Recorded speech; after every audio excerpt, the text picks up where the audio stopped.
morning, good afternoon and good evening. It's Lee from Magnetic North Magnet Fishing, and today I'm going to be going on a history walk. I'm going to take you up to the Wirksworth, Cromford and Matlock Bath area.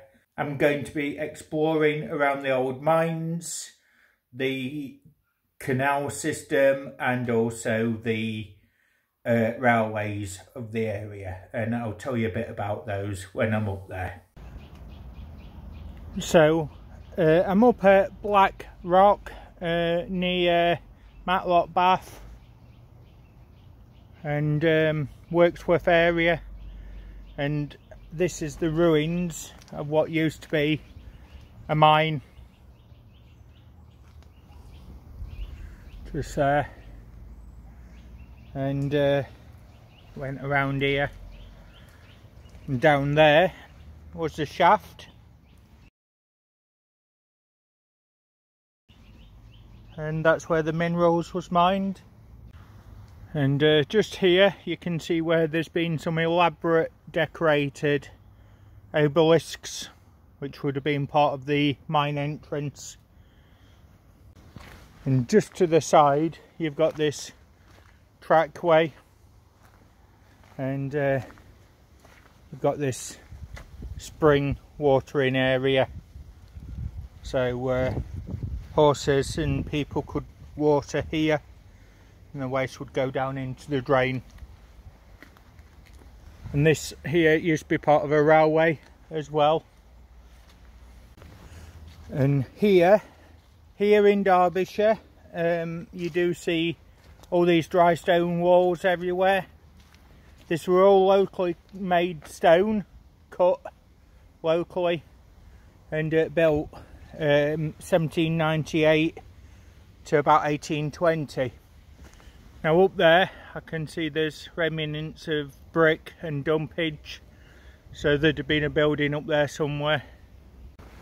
So just come across these marker posts, and it's LNW Railway Company, so London North Western Railway Company travelled along here.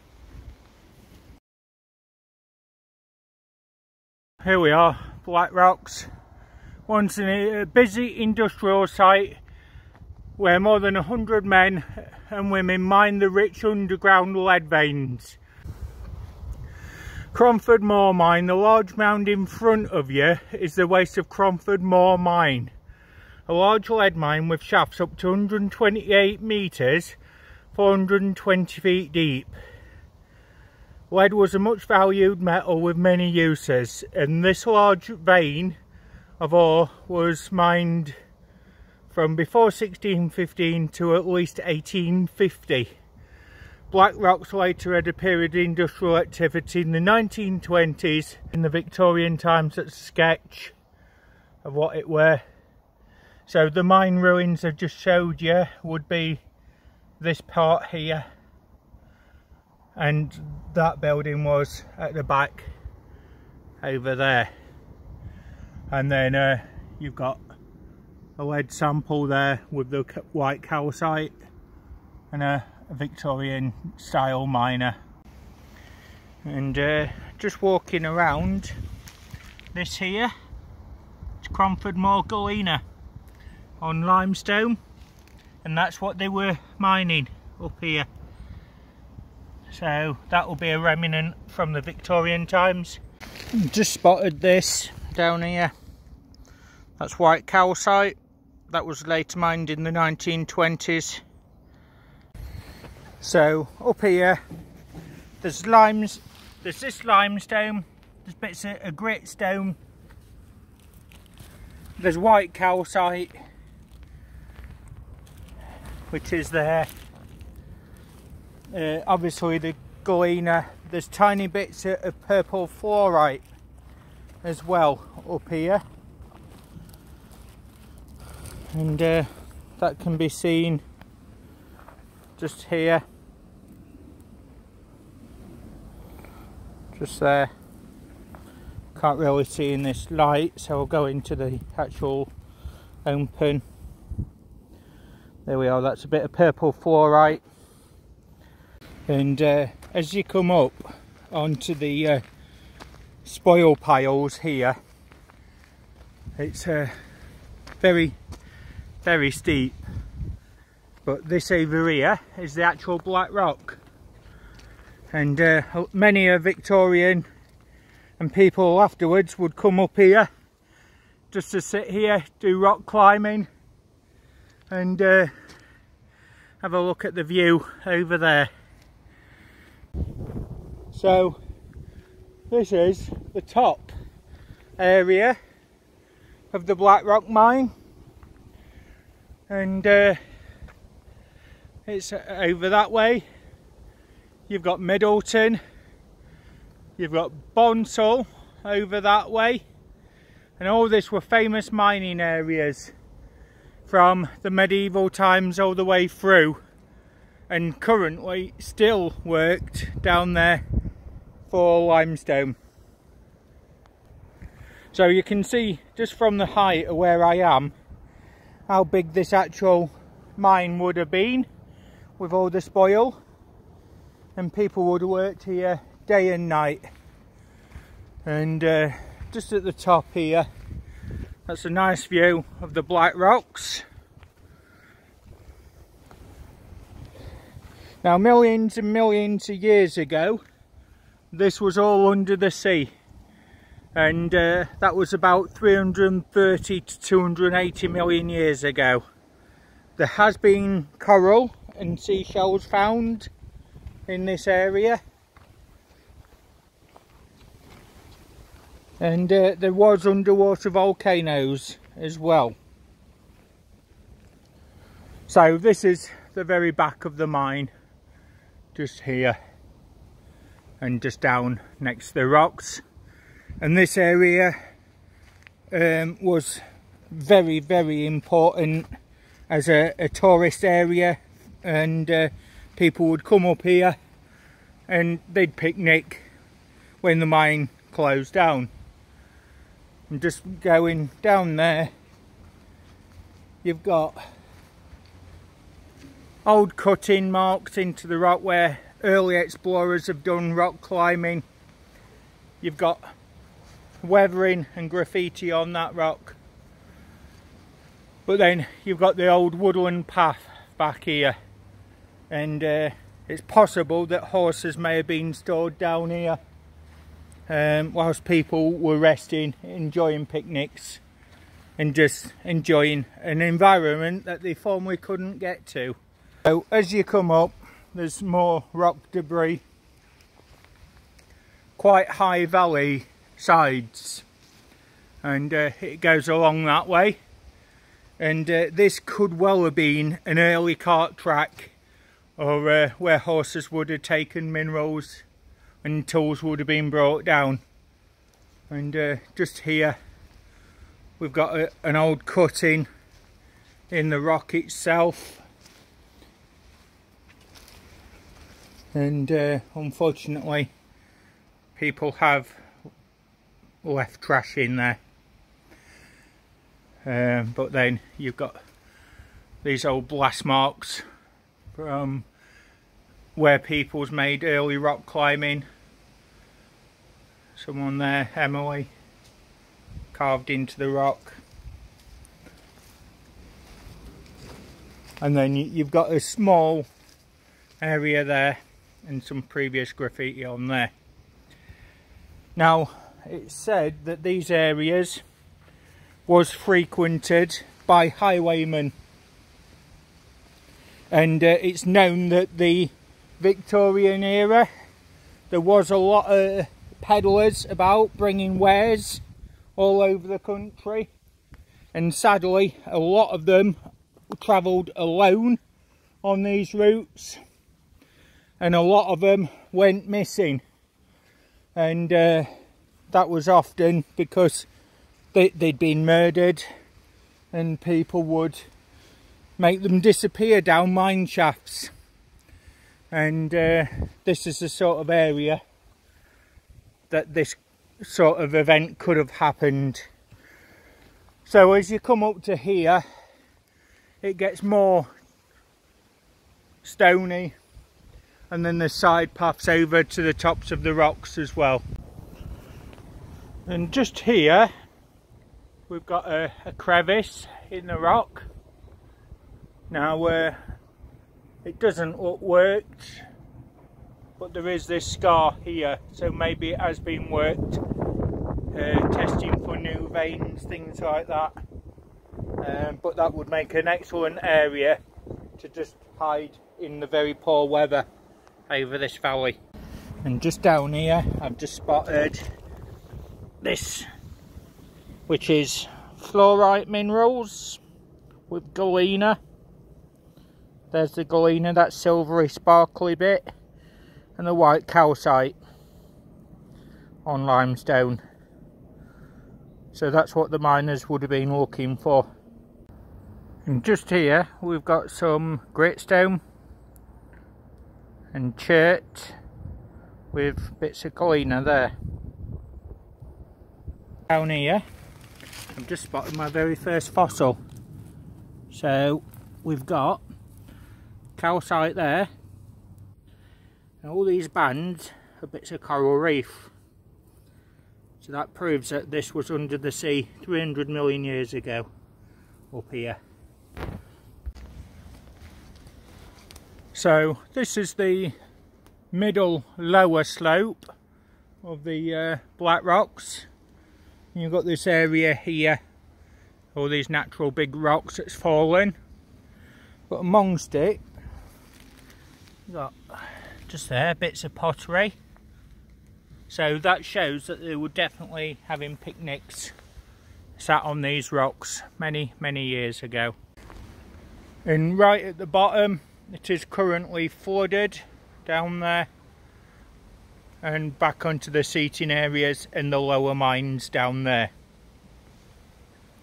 So where these little trench-like features are, these are where mineral would have been taken down to be processed in the mine at the bottom. And just walking around at the bottom of the mine, come across this Victorian train track rail just there. So that'll be 1880s in date. And just here there's a burn piece with bits of iron, bits of other mineral in there. So this will be from the actual smelting down of the lead. So that may contain lead ore as well. And that's just industrial archaeology for you. And at the very bottom of the mine, you've got this concrete area with this filled in, capped off shaft. So there's a shaft here. There'd have been mine workings up there, and there's another shaft down that way. But over 100 men and women working on this site.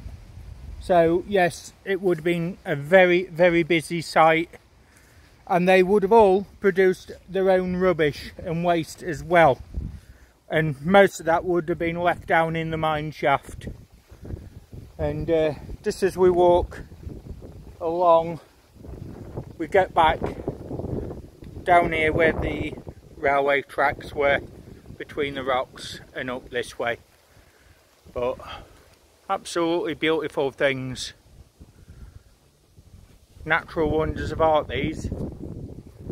Again, back onto the rocks. You can see why this area would have been really good for mining as well. It's hard to imagine trains thundering along here, but they did. So as the wall comes along here, there's a gap. Now down there was more workings down that way, and just down here, unless you knew it was here, you've got a set of steps, hidden steps. Now they would have gone up there and onto that building, which is where the mine was, and the shaft up there. To think how many people have walked up those, and now not many people know that they're even there. And then here, the remnants of a Nissan hut right outside of the railway, and it's said that that was used by the Home Guard as the stores area.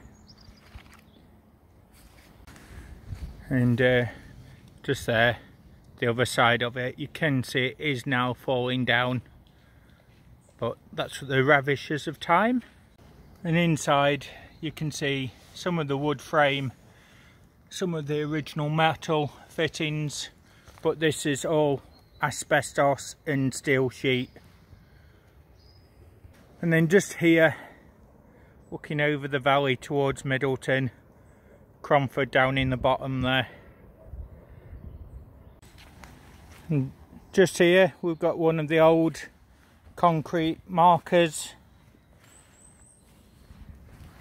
number 22. Has got a few holes in it and some lead there.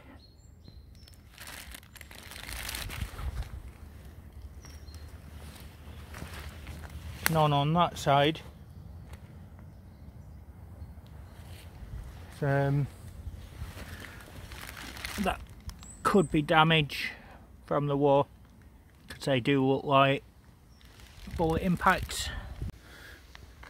And just here to the side of the railway again, we've got this huge quarry, and that's where they have gone down and they've mined stone from down there to make the wall at the side of the railway. So that's a huge quarry mine. Debris has been put in over the years, and that was all in order to retrieve this stone here, which has since been covered over by natural moss. Looks beautiful. And separating the edge and the escarpment over that way. So all this would be a Victorian construction, 1850s to 1900 sort of date. And this is the view you've got here. This is in Derbyshire in England. Absolutely beautiful place. And that's continuing along the railway line.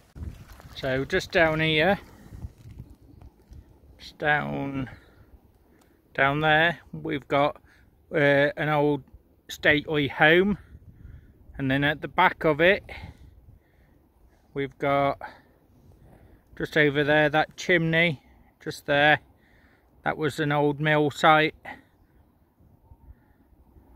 Just there we've got the settlement of Cromford down there. So the quarry over there is Dean Quarry. The moorland at the top on the ridge, that's the Bonsall Moors where lead and fluorite was mined. In front you've got Masson Hill, and that is where you've got fluorite and lead mines, calcite. There's also basalt from volcanic lavas up there. Many mines over that area. In the centre there you've got High Tor. They say that there's been lead work in there right all the way back to the Roman times. But in this area there has been ancient Roman 2nd, 3rd century sort of dated lead ingots found. And we've got the River Derwent, which is hidden just at the back in that tree line. But just down here we've got the Cromford Canal, opened in 1794 by the engineer William Jessup. His son Joseph Jessup was the engineer of the Cromford and High Peak Railway, which is this High Peak trail which we're now stood on. So this would have been a very busy area. You have got lots of seating areas along the old railway. You've got a lot of old walkways up to Cromford Moor. And we've got this, which is a stone built, local stone sofa or couch chair, and that is John and June Rowe on the stone. So this one here, this one was Sheep Pastures Engine House Railway, built 1828. Wagons were hauled up and down the incline 1320 yards long by an engine in this building until the Cromford and High Peak Railway closed in 1967. So we'll just have a look inside here, being as it is open. So it is quite damp. Got a bench. Got the original upper part of the stairs that would have got into the roof area for storage. Original railway working building here. So there we are, the Cromford High Peak Railway Company, 1825. And somebody's done this nice mural of a cogwheel. And this here is where the original tracks used to stand. So this is where the wagon would have been stored. And then as we come into here, we've got this, which tells us the history of the area. 1890s until 1959, most of the traffic was limestone, silica sand bricks and milk along here. Now, the 1861, the line leased to the London North Western Railway Company. So that'll be when that train line dates from, when we actually came down. And the incline closed here in 1963. 1952, we've got the last use of horsepower on Whaley Bridge incline. So this is quite an important structure. You can see the old telegraph fittings up there. It's a beautiful, beautiful construction there. There we go. And just here, there'd been some fittings, metalwork there. And you've got a wagon wheel mural there. And original telegraph connectors. And at the back of the building, you've got this area here, which would have acted as a winch sort of area. And this is where the wagon would pull up to. And then just around the back, you can see just through here, there's an archway. And a little bit of a back hidden room, which would be here. And this would have been a stores shed or tool shed. Some of the original wood there. So yeah, quite an interesting building. And then up at the top there, you've got reinforcements with brick and brick up there on the old stone. So this would have been quite an impressive structure. I mean, it still is. So as we've come back round,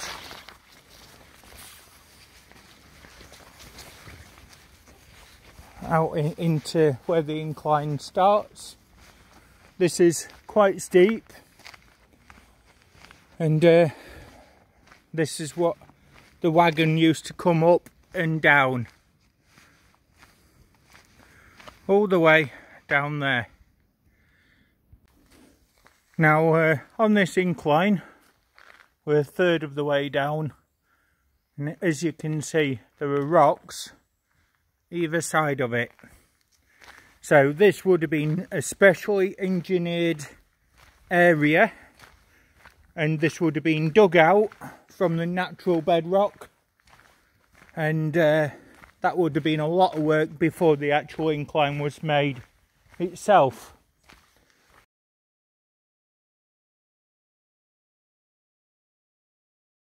Now on the sides you can see there are scrapes and tool marks along there, and this would have all been engineered for the railway to operate. And as you go down you do see remnants of old telegraph poles there, and yeah, it's hard to imagine how much work must have gone into this particular area to cut all this out to literally just have a railway line running through here. And this is running down towards where the canal is, so that would have serviced the canal area and the cargo, and it would have also gone as far across as the river as well. But look at how steep it is on these sides. So there's not so much on this side, so this is maybe the reason why it was actually picked to run through this location. And again, you've got more telegraph poles along the way. But you can see just how steep this is actually.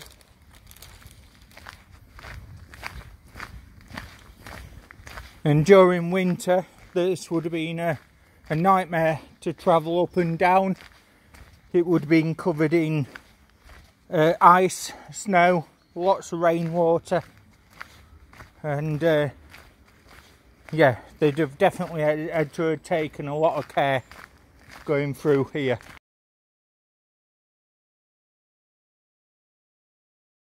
And just here, this is part of the original winch that would have towed up and down the incline that we've just come down. And it's in quite good condition. I'll just show you the front end of it. So there we are.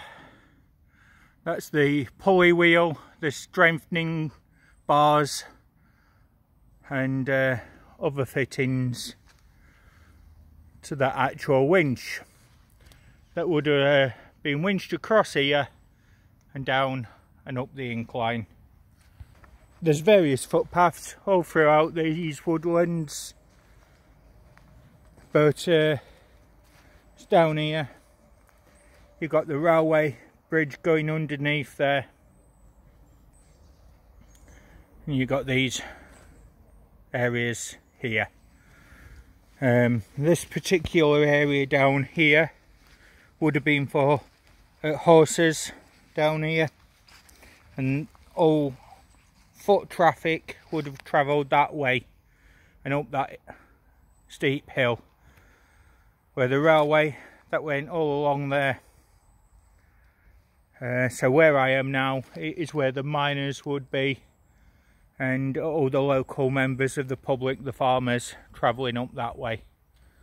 Again, this area would have been highly likely in the 1780s through to the 1880s to have had highwaymen and robbers and people that were just looking for anybody travelling on their own.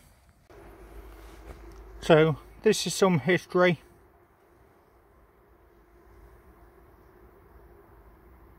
Of the area. This is what it used to be like.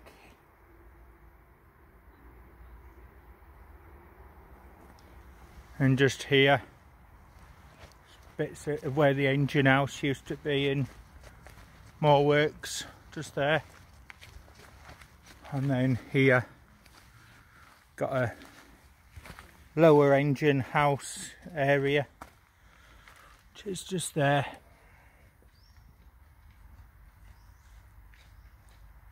There we go.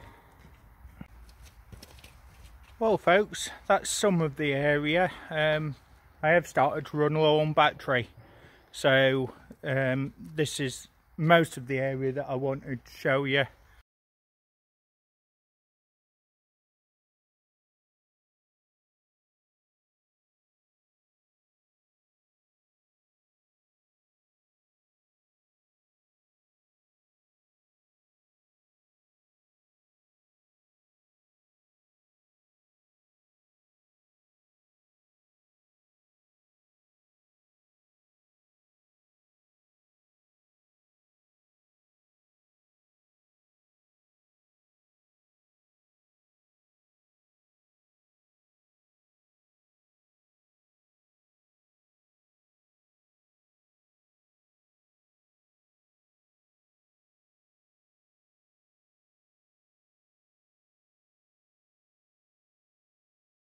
So this is Lee from Magnetic North, Magnet Fishing and Other Adventures, and hope you've enjoyed the video. Thanks for watching everyone. Would love to see your comment, and if you do subscribe, would you please leave a comment so that they actually stick, and it'll remain as a subscription on YouTube at that point. So thanks very much again for watching, and hope you've enjoyed this adventure, this history tour of the Cromford area and up to Wirksworth area of Derbyshire. Bye for now everyone.